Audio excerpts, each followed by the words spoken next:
I knew something was wrong before I even touched his skin. A child that's still, that quiet, in a house that should have been full of his breathing. A grandmother learns to hear the difference in her sleep.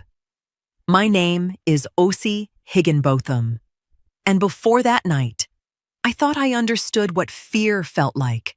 I didn't. It started 3 days earlier with an ordinary call from my son. Grover asked if I could keep Elias overnight while he and his wife handled something at the house. I'd done it more times than I could count, but this time he added something small, almost careless. "Don't bring him by the house first," he said. He'd drop Elias's things off separately. I didn't think twice about it. A mother doesn't question every word her son says. I wish I had. Elias came to me that evening full of energy, talking a mile a minute about a cartoon he'd watched, a friend at school who could do a backflip. I made his favorite, smothered chicken, rice soft enough to melt in his mouth. And we ate at my little kitchen table like we always did, him kicking his feet under the chair because they didn't reach the floor yet.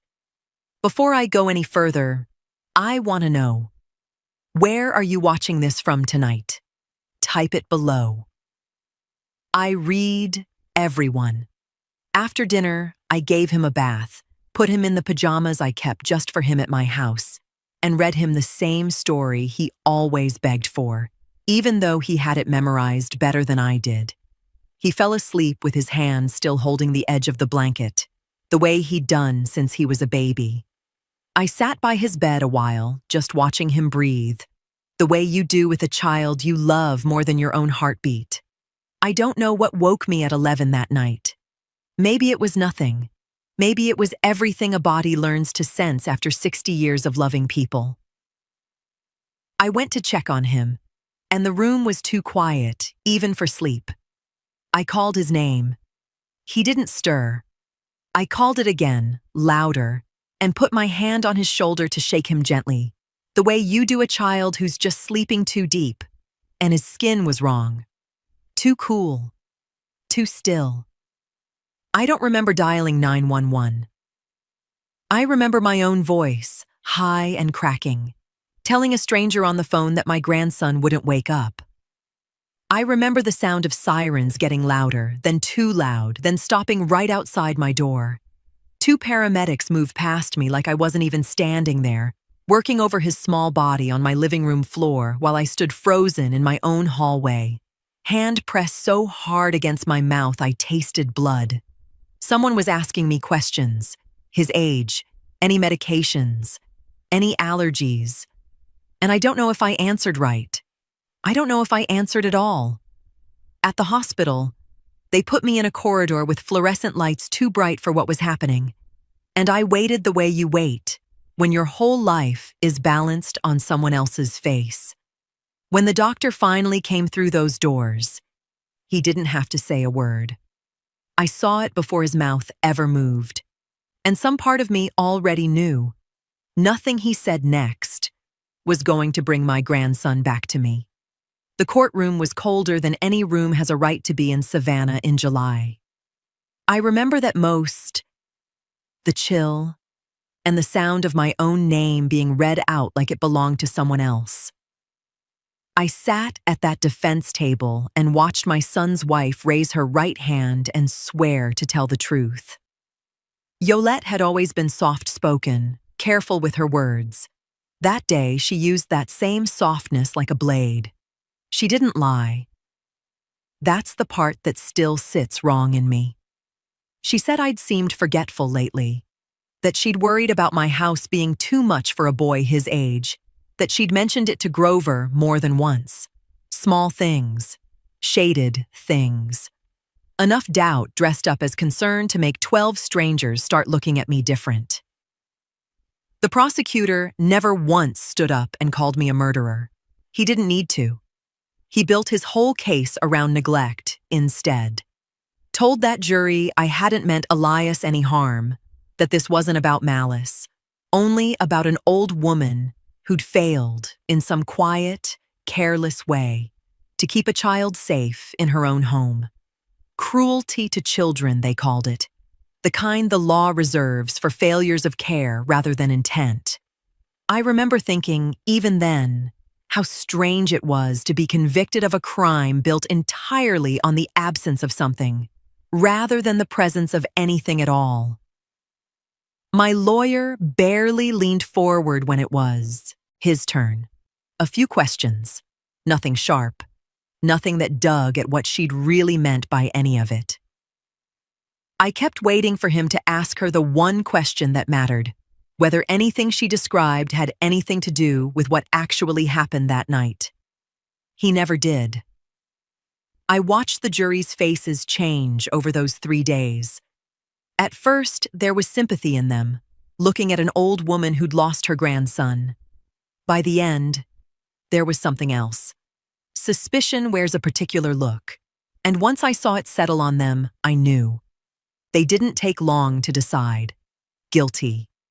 10 years, a sentence I'd learn later that sat right where that kind of charge usually lands when a child dies, and a jury believes carelessness, not cruelty, is to blame. The judge's voice moved through the words like he was reading a grocery list, and somewhere behind me, I heard Grover make a sound I couldn't name. Not quite a sob, not quite a word. I didn't turn around. They walked me out of that courtroom in handcuffs, past the row where my son sat, and I kept my eyes forward the whole way. I wasn't ready to know what his face looked like. I still don't know if I was protecting myself or punishing him. Prison took some getting used to, the way anything unbearable does. Months passed before anyone came to see me. Then one morning a guard told me I had visitors, and when she said their names, my whole body went still in a way that had nothing to do with fear. Grover and Yolette, sitting in that visitation room, waiting on me. I didn't move from my bunk. The guard stood in the doorway a moment, waiting for me to get up. And when I didn't, she asked if I understood who was here for me. I told her I understood just fine. She raised an eyebrow at that. She didn't push me. Some rules in that place, nobody has to explain twice. I sat there long after she walked away, thinking about the sound of Yolette's voice on that stand, careful and soft and damning. I thought about my son's silence beside her, how he let her speak and never once stood up to stop it. 10 years is a long time to sit with a decision like that. I made mine that first day, and nothing that came after ever moved me from it. 2 years before I lost Elias, my phone rang with a woman from First Coastal Bank asking me to confirm a loan application I never remembered filling out. I told her there had to be some mistake. She read off an amount that made my chest go tight, tied to my house, my name signed at the bottom in handwriting that looked close enough to mine to fool a teller, but not close enough to fool me. I drove straight to Grover's house that same afternoon. I didn't call ahead. Some conversations you need to see a face for. He answered the door already knowing why I'd come. I could tell by the way his shoulders dropped before I said a word. He tried the soft approach first, calling me Mama in that voice he used when he wanted something as a boy. Said he'd meant to tell me, that he'd been short on money, that he was going to pay it back before I ever noticed. I asked him how he thought he'd forge my signature and I wouldn't notice. His tone shifted then, the softness draining out of it. He said I didn't understand what it was like trying to raise a family on what he made, that I had money sitting in a house I barely used half of, that it wasn't like I needed all of it. By the time I left, his voice had gone cold altogether, like the guilt had curdled into something meaner. He told me I was making a bigger deal out of it than it was. I told him he was right about one thing. It wasn't a big deal to me anymore because he wasn't getting another dime from me as long as I lived. I meant it. Within the week, I'd closed the accounts he had access to and sat down with a young attorney named Douglas Wade that a friend from church had recommended. Douglas had a calm, steady way about him. The kind of patience you want in a man handling your money. I told him everything, not out of shame, but because I needed him to understand why I no longer trusted my own son with anything that mattered. We spent 2 afternoons going over what I wanted. Everything I had would go into an irrevocable trust for Elias, held until he came of age, protected from anyone who might try to get their hands on it before then, including his own father. Douglas explained it plain. I would serve as the trust's co-trustee alongside Grover and Yolette, holding standing, ongoing authority, to review and approve how the trust was administered for as long as I lived, not a role that only activated if something happened to them. Not a guardian over Elias himself, he was careful to clarify, but a permanent set of eyes with real power over how that money moved, for the whole life of the trust. It felt like the only right thing left to do.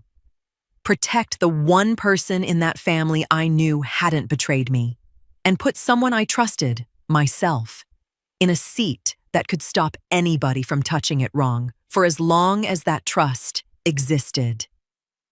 I didn't think twice when Douglas asked me to confirm the arrangement. Who else would it be but me?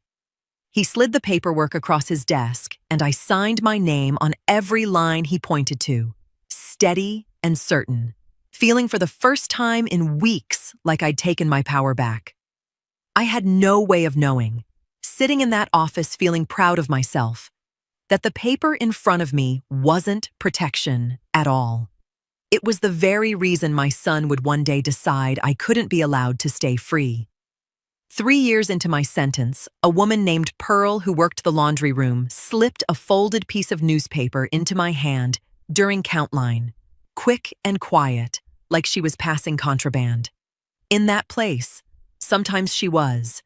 I didn't open it until I was back in my cell, door locked, the noise of the block settling into its evening hum.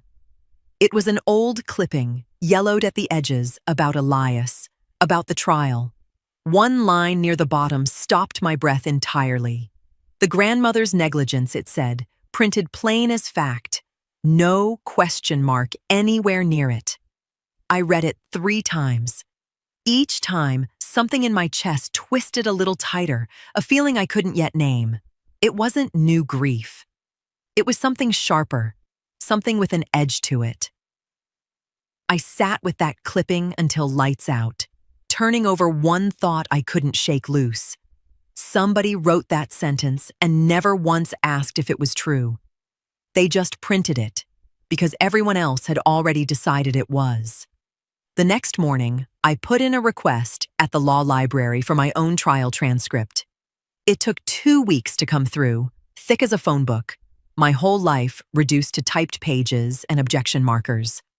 I sat at a table in the corner where the light was worst and read every word of it, slow, the way you read something you're afraid of. I found my lawyer's cross-examination of the medical examiner on page after page, and it was thin, barely there. He asked about time of death, about how the paramedics found him, about routine things any lawyer could ask half asleep. He never once asked the question that should have come before all the others, whether there was anything at all, that could have been done differently that night to save my grandson. Not by me, not by anyone. I did what I could with that. I filed my own appeal from that library, no lawyer, just my own hand writing out the argument as plain as I understood it. That my defense had failed to ask the one question that mattered. The court sent back a denial within a few months, a few cold paragraphs saying I'd raised no new evidence, only a complaint about strategy. And that wasn't enough to disturb a jury's verdict. I learned then what it means to be right and still lose, simply because being right on paper isn't the same as having proof in hand. I sat with that a long time, the fluorescent light humming overhead, other women's voices bleeding through the walls of that library. My own lawyer had a chance to ask if this was even preventable, and he let it go by like it didn't matter. like I didn't matter enough for him to ask. And now a judge had told me my anger about it wasn't enough on its own to matter either. I thought about Grover and Yolette sitting in that courtroom letting a story stand that nobody had bothered to test. Two failures, stacked on top of each other. My son's silence, my own defense's silence. Both of them let the same lie sit there undisturbed because it was easier than asking hard questions about a boy already in the ground. I folded that transcript closed, careful, the way you close something you plan to open again. What I felt now was steadier, colder, with a shape to it I hadn't had before. I didn't have proof yet. I didn't have anything but a denied appeal and a question nobody had thought worth asking. But I had the question now. And once you have the right question, it doesn't let you rest until you find someone who can go looking where you can't. 7 years in, and Grover and Yolette still came like clockwork, every quarter, sitting in that visitation waiting room like faithful churchgoers who'd never once missed a Sunday. I never went out to meet them. Not once. In 7 years. That particular visit, a guard told me later, they'd brought a photograph. The two of them at some community fundraiser. A banner behind them with Elias's name stitched onto it in gold thread.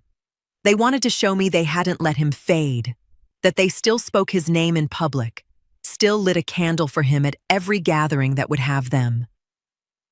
I didn't need to see the photograph to know exactly what it was.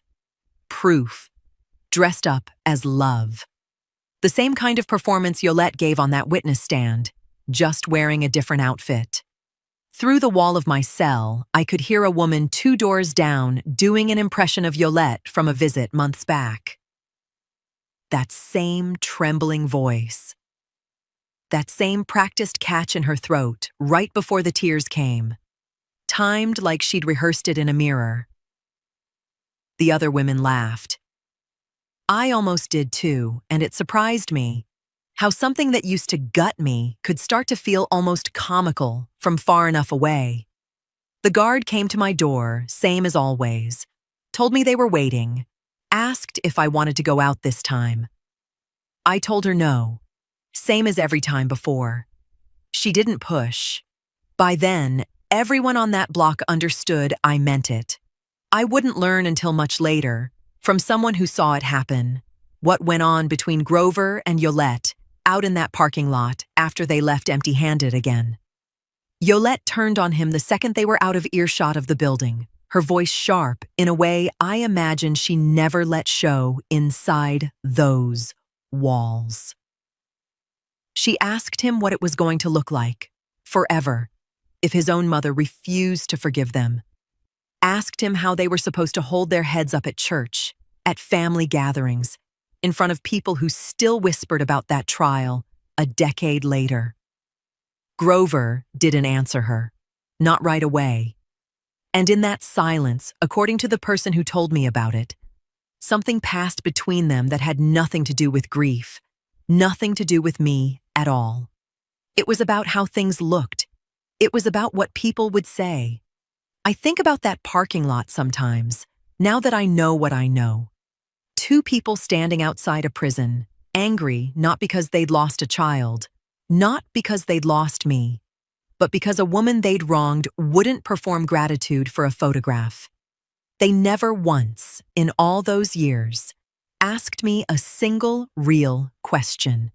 Never asked how I was sleeping, whether I was eating enough, whether the winters in that place were as hard on my knees as they used to be at home. Every visit was the same rehearsed concern, the same careful distance, like grief was a costume they put on for an hour and folded away again on the drive home. I stayed in my cell that day, same as I had for years, and let them sit out there with their photograph and their explanations for people who'd probably already stopped asking. I didn't know yet how much longer I'd have to wait before somebody finally told me the truth I'd been circling for years. But I was closer than I knew. Verna Loomis was the only person I let inside those walls, all the way through. And she told me herself, years later, about the night something in that old newspaper stopped her cold. She'd started keeping a folder of clippings about Elias not long after I went in. Not out of some grand plan, just an old habit of hers, holding on to pieces of people she loved. That particular evening, she was going back through them out of nothing more than restlessness, she said. Nothing more than missing me. One article stopped her hand mid-page. It laid out a timeline of that night, when I called for help, when the ambulance arrived, when Elias was pronounced. She read it once and felt something itch at the back of her mind. She read it again, slower, and realized what was bothering her. There was almost an hour in that timeline that didn't match what I'd told her myself years before in one of my earliest letters from prison. She didn't say anything to me about it right away. Verna was never a woman to come at something crooked. She liked to sit with a thing first, turn it over. At her next visit, she brought it up gentle, the way you'd test a bruise to see how deep it goes. She asked me, careful, to walk her through that night again. I did. Same details, same order. When I got to the part about calling 911, she asked me, soft, if I was sure about the time. I went quiet. Not confused. I remember exactly what I felt, and confusion wasn't it. It was recognition, the kind that comes when someone finally asks about a thing you've never let yourself look at straight on. The truth was, I didn't know exactly how much time had passed that night. Shock does something to a person's sense of time.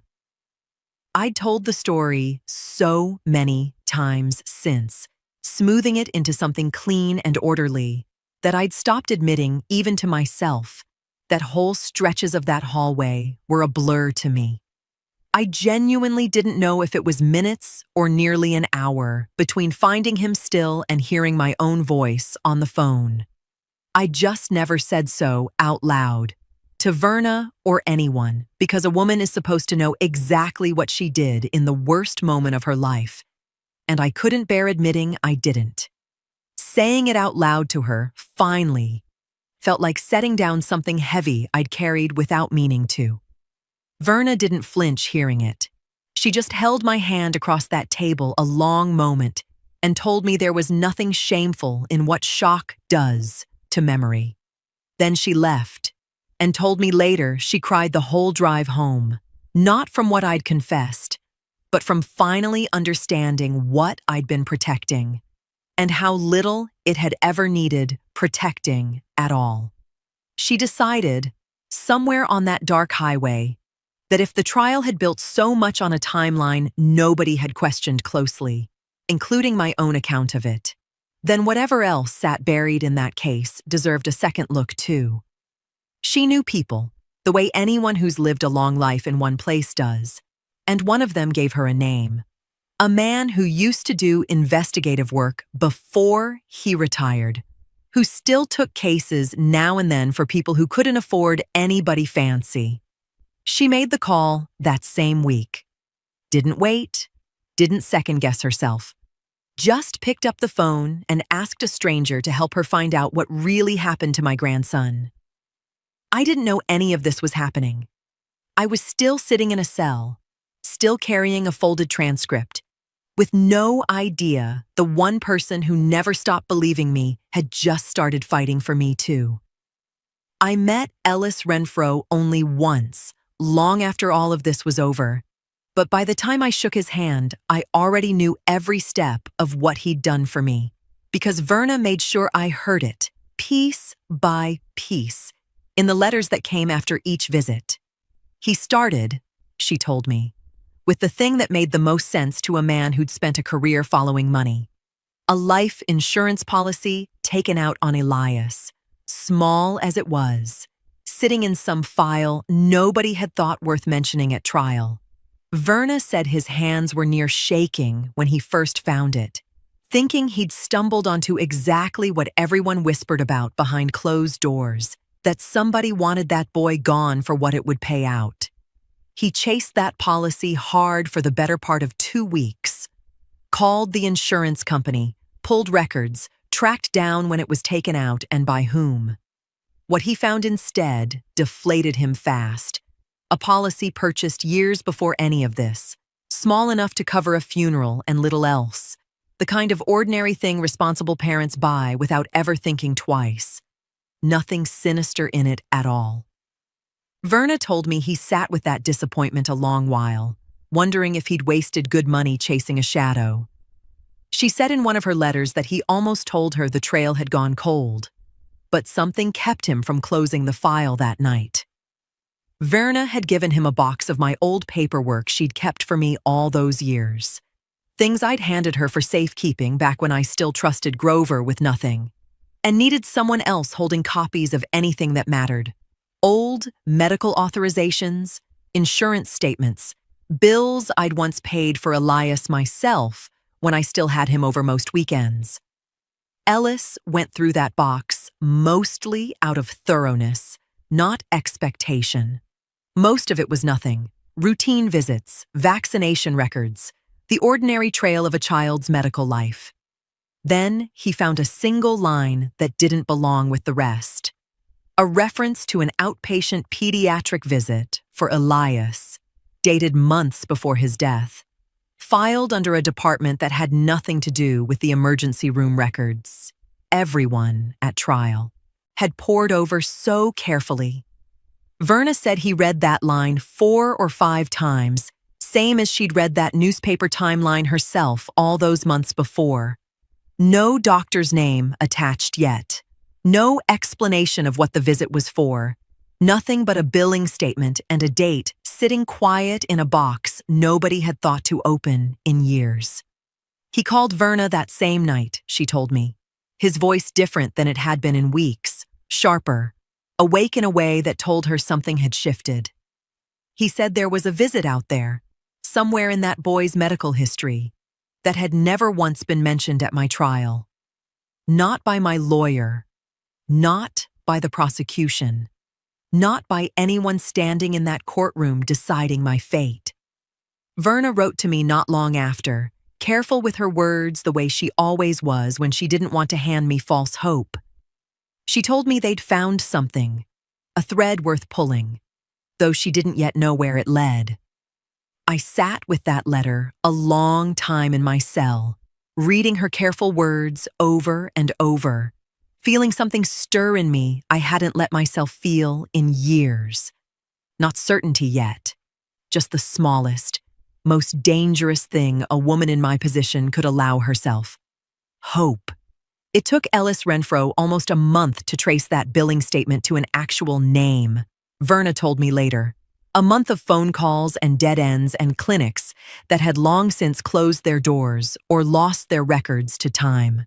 The trail led him finally to a small clinic just outside the city, the kind of place with a gravel parking lot and a waiting room that still had magazines older than some of its patients. One doctor had worked there for over 30 years, nearing the end of his practice now. His last months marked by an audit the hospital board had ordered before he could officially retire. Verna said Ellis found that detail almost by accident, buried in a local paper's small business section, a single line about the clinic's upcoming review.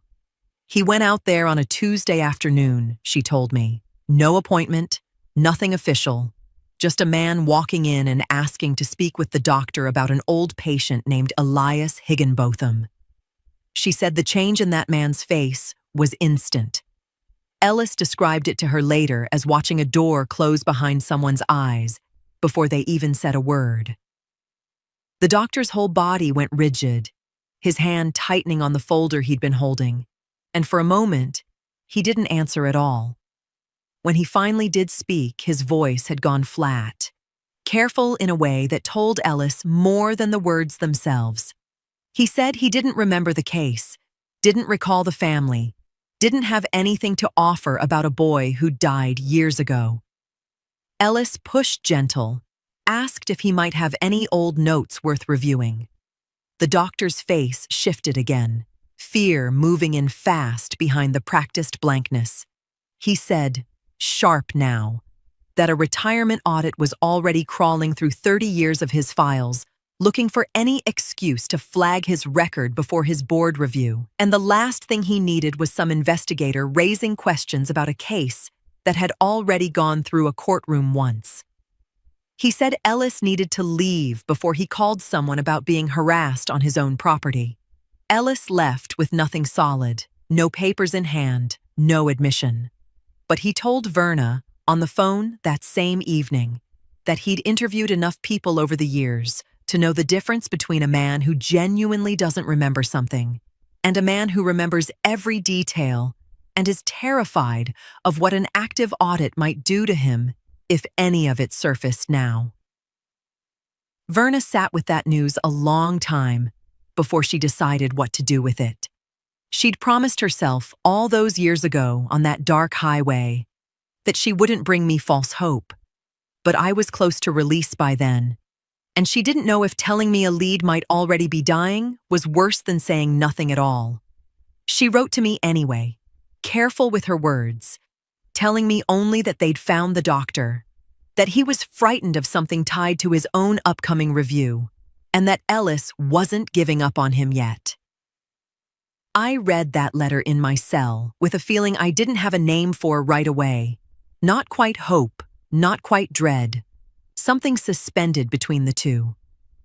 A frightened man is a man with something to protect. I'd lived long enough to know that fear like that doesn't come from nothing. I folded her letter, same as I'd folded that transcript years before, and waited. Same as I'd been waiting for a decade, for someone to finally tell the truth.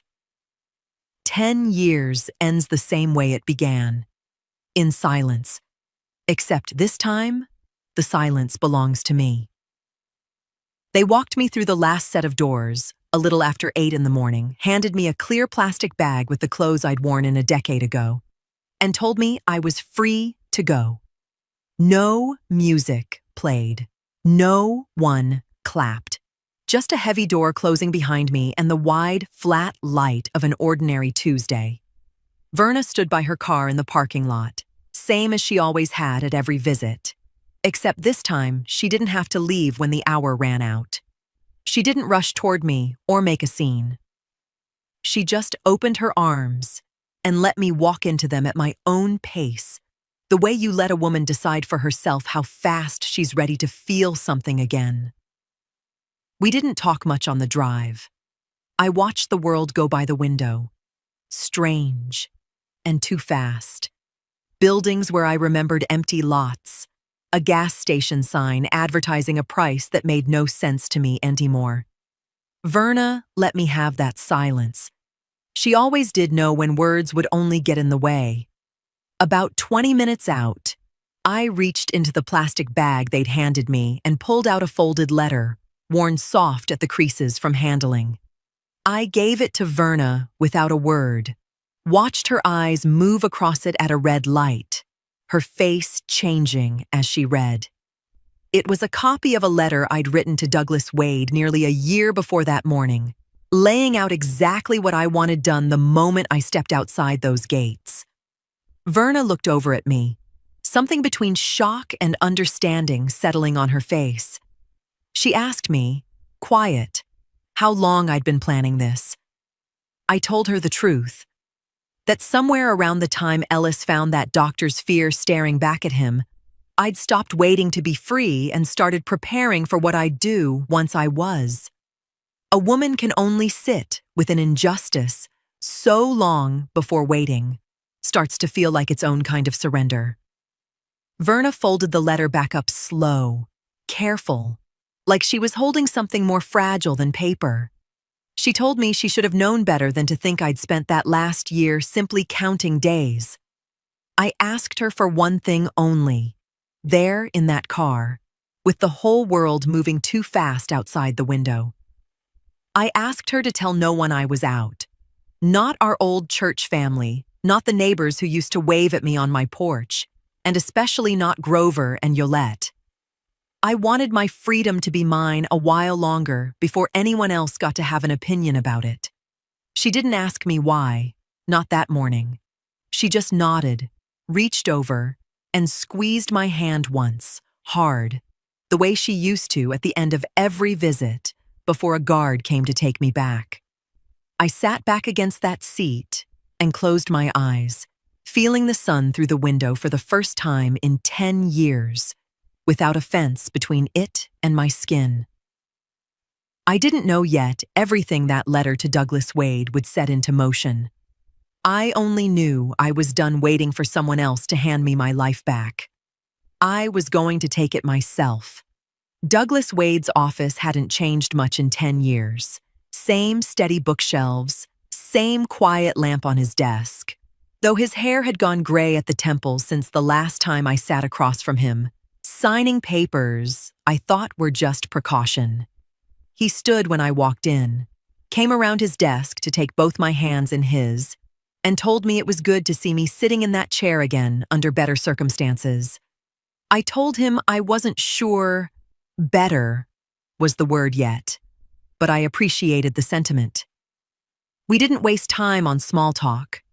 I'd written him that letter for a reason, and he'd clearly spent the weeks since studying every angle of what I'd asked him to consider.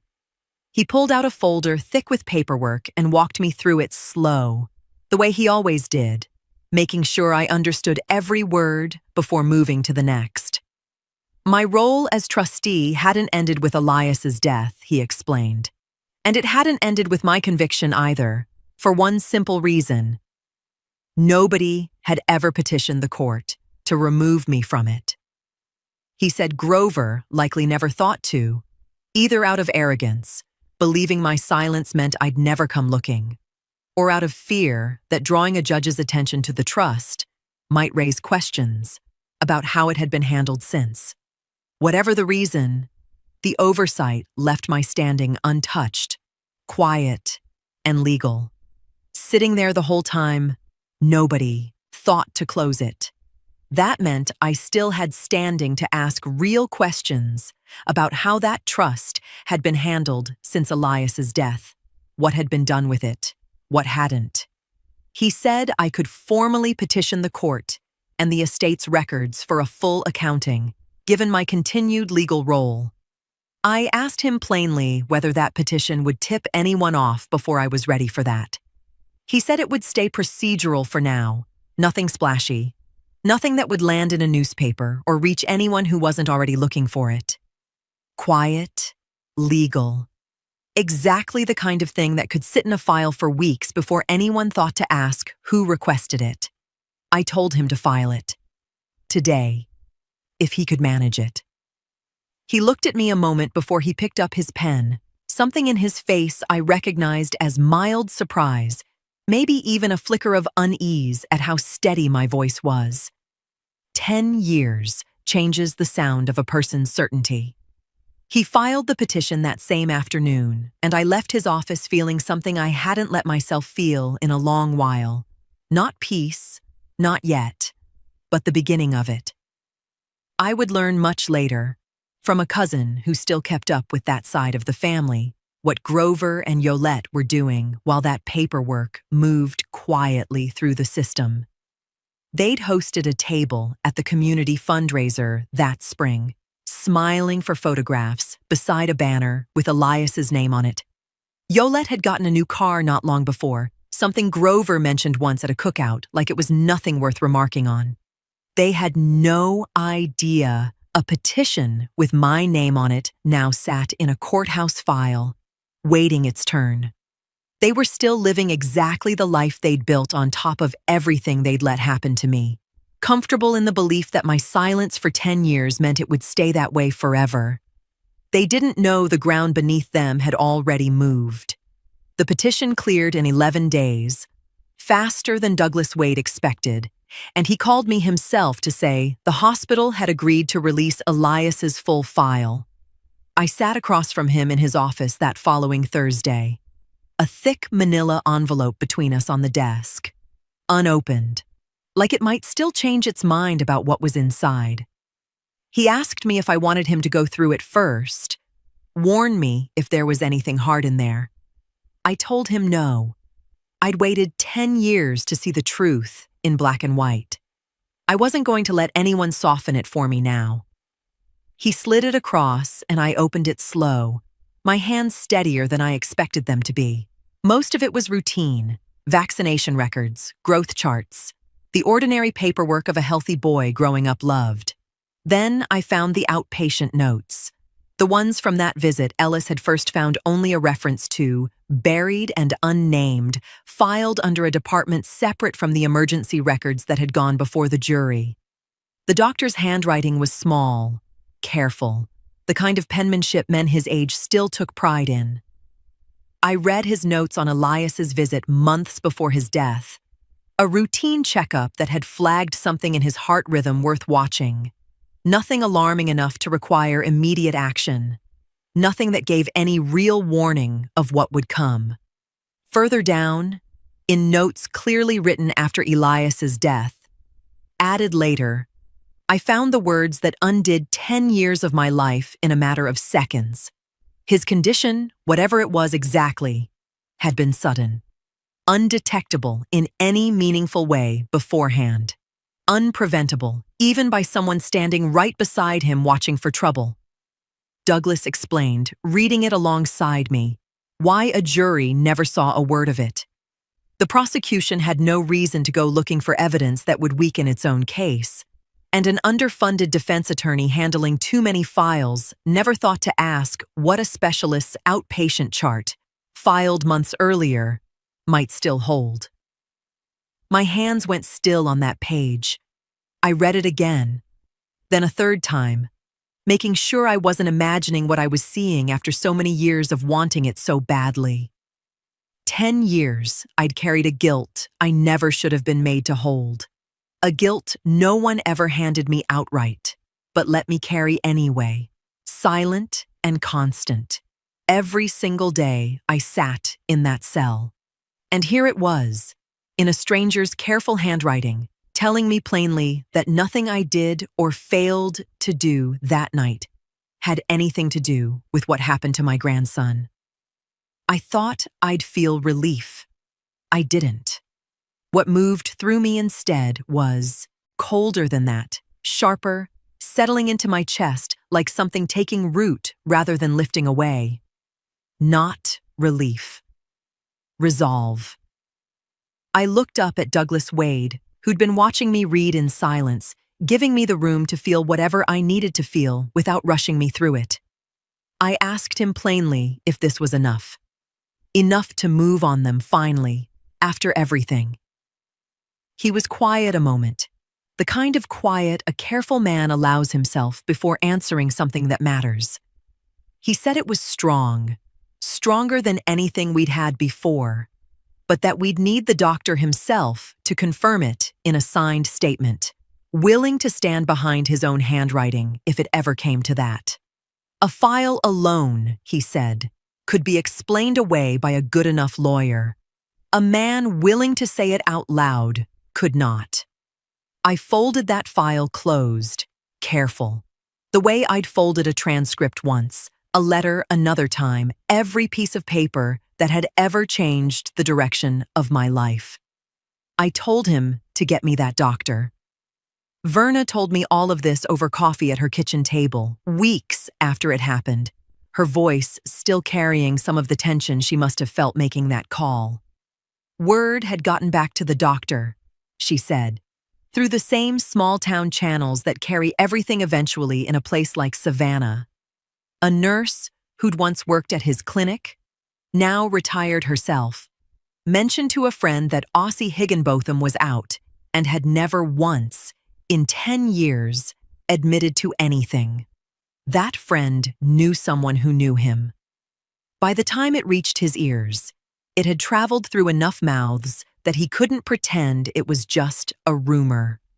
Verna said it sat with him for the better part of a week before he did anything about it. She could tell, the moment she finally got him on the phone, that whatever peace he'd made with his silence had already started cracking on its own, without her help. She kept her voice even, she told me, When she introduced herself and explained why she was calling, he didn't hang up, which she took as something. But he didn't warm to her either. His first real question wasn't about Elias at all. It was about himself. Whether coming forward now, after all this time, could open him up to a malpractice claim, or worse, cost him the license he'd spent 30 years building a life around, right at the edge of retiring with his name still clean. Verna said she didn't offer him comfort. She'd promised herself, driving out to make that call, that she wasn't going to hand a frightened man an easy way to feel better about himself. She told him plainly that she couldn't promise him anything about what came next, legally or otherwise. What she could promise him was the truth of what his silence had already cost. He went quiet on the line for what she said felt like a full minute. When he finally spoke again, his voice had changed. She said, some of the careful blankness gone out of it, replaced by something closer to exhaustion. He said no one had ever called him to testify, no subpoena, no request from either side. And once the trial ended and the verdict came down, coming forward on his own had felt like inviting trouble onto himself for a case that was already closed, for a family that had never once reached out to ask him anything. He'd told himself for years that silence wasn't the same as lying, that it wasn't his job to insert himself into a case nobody asked him to be part of. But he said that lie had gotten harder to believe with every year that passed, especially once he heard I'd never once admitted to something I hadn't done. He told Verna, finally, that he'd put it all in writing. Everything he remembered, everything his notes said, signed and notarized, ready for whatever came next. Verna said she thanked him, plain and simple, no warmth in it either. She told me later she didn't feel like thanking him for doing 10 years too late. What should have taken him one phone call the week of that trial? It wasn't redemption. Not for him. It was the bare minimum, arriving so late it could never undo what its absence had already cost. But it was enough, finally, to move. 1 month to the day after I walked out of that prison, I sat at Verna's kitchen table with my phone in my hand, staring at a number I hadn't dialed in 10 years. I'd waited that long on purpose. Long enough to have the doctor's statement in Douglas Wade's file. Long enough to know exactly what I was standing on before I made a single move toward the people who put me where I'd been. I wasn't calling out of impulse. I was calling because everything was finally in place. My hand didn't shake, which surprised me a little. I think some part of me expected 10 years of grief to come rushing back the moment I heard that number ring on the other end. It didn't. What I felt instead was steady, almost peaceful, the way you feel standing on solid ground after years of walking on something that shifted under every step.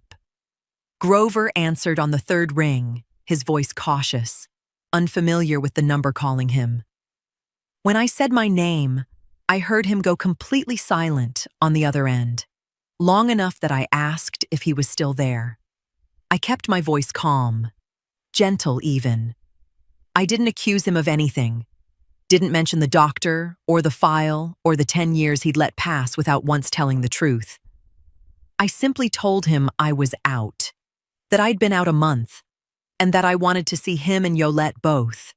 He asked me, voice unsteady, if I was doing all right. I told him I was doing better than I had in a long while. I told him I'd like to see them soon, at their convenience, whenever worked for their schedules. Polite, measured. Nothing in my tone gave away a single thing about what I already knew. He said, of course, said whenever I wanted, stammering slightly over the words like he wasn't sure what else a person was supposed to say to a mother they hadn't seen in a decade. I told him I'd be in touch soon with a day, thanked him, and ended the call before he could ask me anything else. I sat there at Verna's table a long moment after I hung up, feeling something settle in my chest that I hadn't felt in years. Not vengeance, not even anger anymore, not really. just readiness. I'd learn later, from Grover himself, what happened on his end of that call the moment we hung up. He told me he sat frozen in his own kitchen, staring at his phone like it might ring again, and take back everything that had just happened. Yolette came in from another room, asked him who'd been on the phone, and he said my name so quiet she almost didn't hear him. She went pale, he told me. Asked him what I'd said, word for word, like the exact language might tell her something the tone hadn't already. He recounted it best he could, that I wanted to see them, that I hadn't sounded angry, that I hadn't sounded like anything at all except calm. They stood in that kitchen together, he said, neither one saying much of anything for a long while.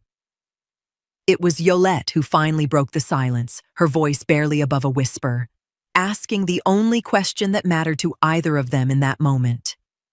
What does she know? Neither of them had an answer. And neither of them, Grover told me later, slept much at all that night.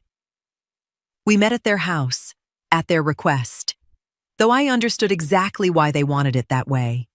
A person feels safer on their own ground when they suspect they're about to be cornered. I brought only one thing with me. A folder, thin, unremarkable. The kind you could mistake for nothing important if you didn't know what was inside it. Yolette opened the door with a smile stretched so tight I could see the effort behind it. She hugged me stiff, said how good it was to see me, how much they'd missed me, words that might have meant something once, a lifetime ago. I let her hug me and said nothing back that wasn't polite. I'd promised myself I wasn't there to perform grief or forgiveness, either one. We sat in their living room, the three of us, coffee going cold on the table between us that nobody touched. Grover asked me how I was adjusting, whether I needed anything, whether there was anything they could do to help me get settled. I let him talk. I'd learned somewhere in that cell that silence, held long enough, makes people say more than any question ever could. He filled the quiet with things I hadn't asked for. How sorry he was for everything. How hard those years had been on him too. How he'd thought about reaching out so many times, but didn't know how I'd respond. Yolette added her own careful pieces, brittle and polished, about how they'd kept Elias's memory alive. How much they'd wanted this moment to happen someday. I let them talk themselves in circles a good while before I moved. I set the folder on the table between the cold coffee cups, and I didn't open it. I didn't need to yet. I told them, plain and quiet, that I knew what happened to Elias that night, and that I knew now it was never something I could have prevented, no matter what anyone said in that courtroom. Grover's face changed first, some color leaving it fast. Yolette went very still beside him, the kind of stillness that comes right before someone realizes the ground under them isn't as solid as they thought. I told them I also knew what they'd chosen to do instead of correcting the story once it started forming, back when it still could have been corrected. I told them I knew about the doctor, about his notes, about the 10 years of silence that followed a decision they'd made in the middle of their own grief, so that a trust I was still the named steward over would finally sit in their hands instead of mine. Neither of them said a word for a long moment. Grover opened his mouth once, like he might try to explain, and closed it again, apparently unable to find a version of an excuse that would survive what I'd just laid on that table between us. I stood up, left the folder exactly where it sat, and told them Douglas Wade would be in touch soon. I didn't raise my voice once. I didn't need to. Douglas filed the civil claim 3 days later. Fraudulent concealment, built around the fact that they'd knowingly let a false account of Elias's death stand specifically to clear the one obstacle, my standing as trustee, between them and money that was never legally theirs to take while I was alive and undischarged from that role. He built it carefully around the doctor's statement and the hospital's own records. Grover called me the evening the papers reached him, his voice shaking in a way I hadn't heard since he was a boy, afraid of a thunderstorm. He asked me if there was anything he could say, anything at all, that might change what was coming. I told him the truth. There wasn't. Some debts don't get negotiated, they get paid.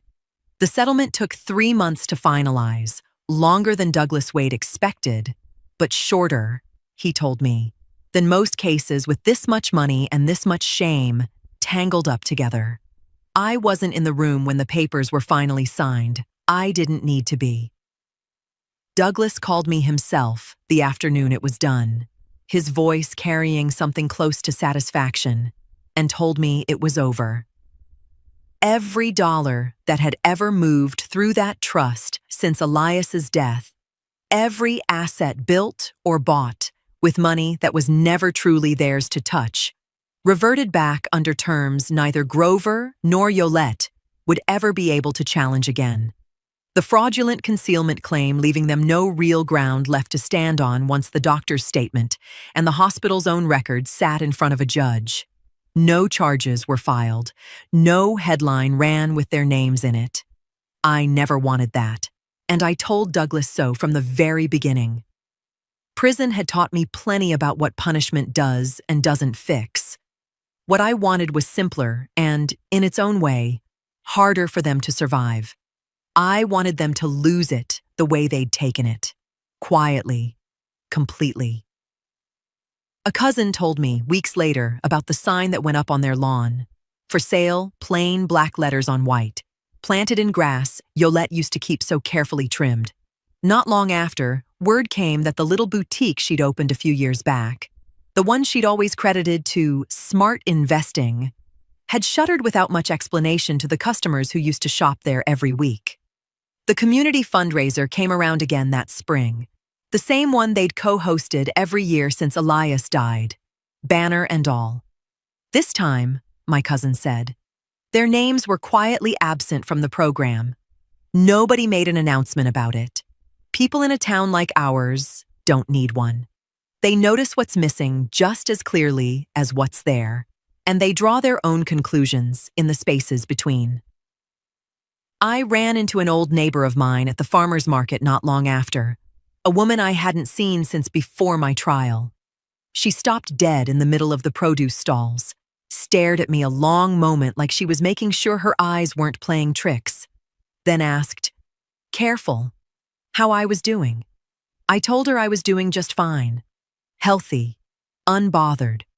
I picked out my tomatoes and thanked her for asking, same as I would have 10 years ago, like no time had passed at all between us.